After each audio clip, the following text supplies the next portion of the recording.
না।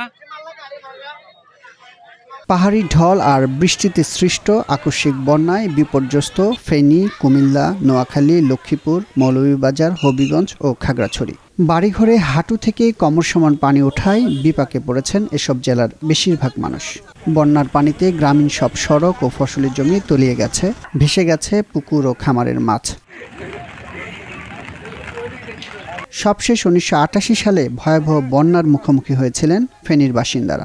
গত ৩৬ বছরে অনেকবার বন্যা হলেও এ ধরনের ভয়াবহ পরিস্থিতির মুখে পড়তে হয়নি তাদের। এবারের বন্যায় প্লাবিত হয়েছে পশুরাম, ফুলগাজী ও ছাগলনাইয়ার ৯০% এলাকা। এরকম ১৬ই আগস্ট থেকে প্রায় প্রতিদিন আমাদের দেশের দক্ষিণ পূর্বাঞ্চলে ব্যাপক বৃষ্টিপাত সংঘটিত হয়েছে। ইভেন আজকে সকাল থেকে সকাল ৯টা পর্যন্ত চট্টগ্রামে ৫৫ মিলিমিটার ৩ ঘন্টায়, এবং সীতাকুণ্ডুতে ৬৭ মিলিমিটার এবং রাঙামাটিতে ৭১ মিলিমিটার, কক্সবাজারে ৫৫ মিলিমিটার ৩ ঘন্টায় বৃষ্টিপাত রেকর্ড করা হয়েছে। এই বৃষ্টিপাত কিন্তু অনেক ভারী বৃষ্টিপাত।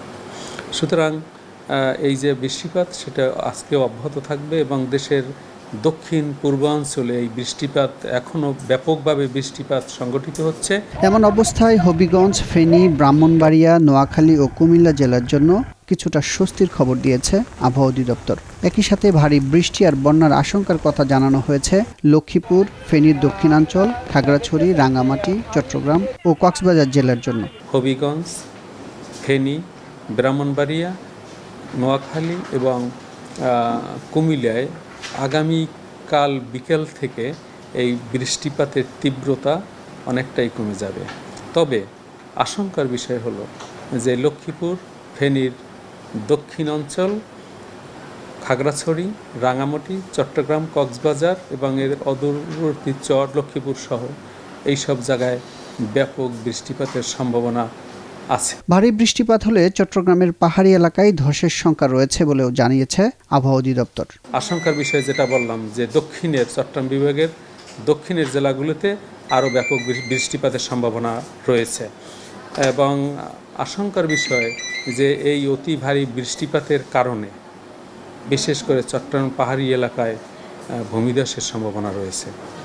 সুতরাং আপনারা এই ইনফরমেশনগুলো একটু প্রচার করেন, কারণ ভারী বর্ষণের সতর্কবাণী রয়েছে আজকে সকাল 10টা থেকে 48 ঘন্টার মধ্যে। বিশেষ করে খুলনা, বরিশাল, চট্টগ্রাম এবং সিলেট বিভাগের কোথাও কোথাও ভারী থেকে অতি ভারী বর্ষণের সম্ভাবনা রয়েছে।